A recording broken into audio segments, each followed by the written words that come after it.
So I'm going to be travelling to Europe in the coming months, and I'm going to be looking into dairy farms and with an emphasis on environmental issues, and I'd like to see if those systems can, if they're better off, can be incorporated into our farming system here in New Zealand.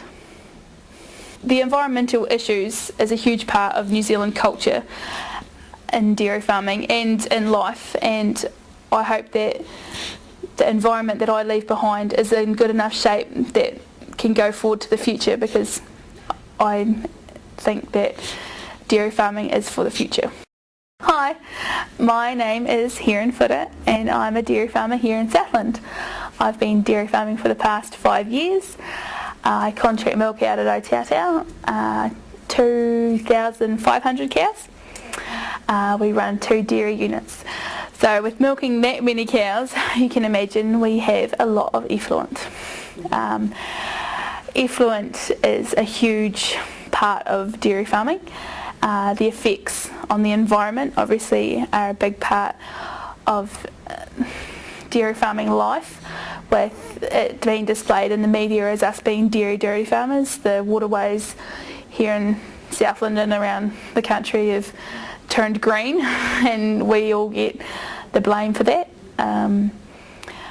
So this is Lily and Luke and the dogs getting the cows in. This is Lily's job that she loves to do. It's a part of involving her in our farming life and for her to grow up with the same principles and values as we do. And so she spends a lot of time with us on the farm, and she gets a lot of more responsibilities as she gets bigger. But today she's just walking the cows in with her dad and locking them in the yard. But she's very independent and she loves the cows. She's not afraid. And this is a part of why Luke and I love farming so much, is that our children or child can be a part of it. So my passion about dairy farming and with all the effluent and with all the environment issues is that we're not all dirty dairy farmers, that we wouldn't have dairy farming without the environment that we do. We have a great respect for the environment. We have a lot of waterways that run through our farm. They're all fenced. We do a lot, and we have a great respect for the environment, because without the environment we wouldn't have dairy farming, and if we trashed the environment then there'd be nothing left for the future. Because you're not just farming for now, you've got to think about the people that come after you, and that isn't just effluent but also rubbish holes on farms. People go and plough up a paddock and all of a sudden they find an old offal hole. So you've got to think, if that was me in that situation. So we have to think about the future as much as ourselves, without affecting or damaging the environment. I think that there need to be more stories about everyday people, the people that do good, or who are just good in general. Like, there are the people who build new ponds or recycle. Like, there is so much in dairy farming that people don't actually get to hear about, and I think a lot of that is to do with the media. They portray us all as dirty dairy farmers. I know that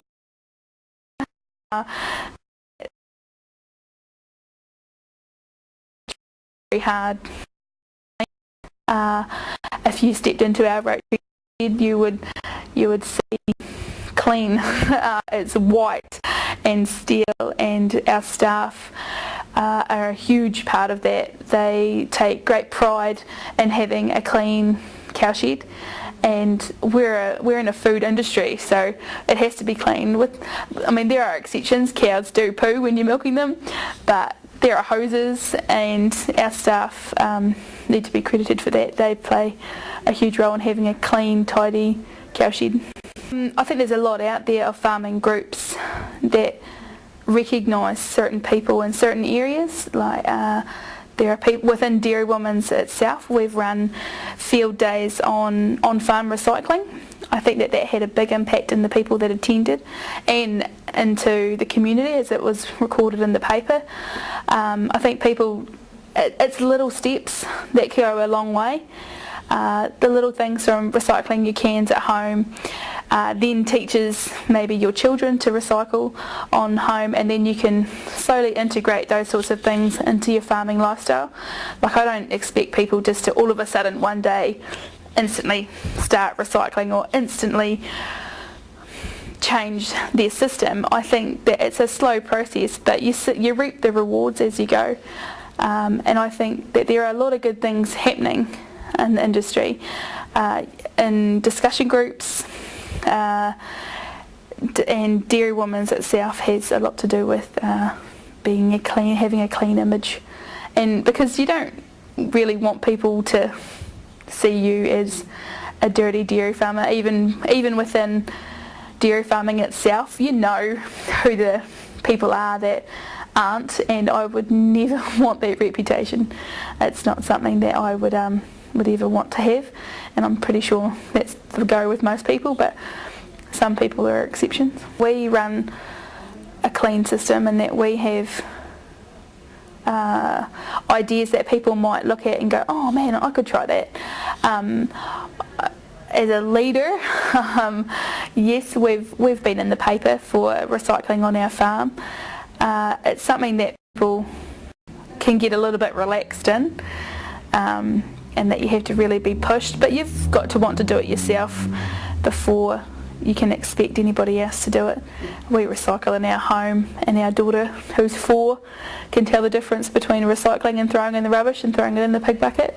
So I think that if a 4-year-old can distinguish the difference, then farmers today should be able to distinguish between throwing it in the rubbish hole or recycling it into town.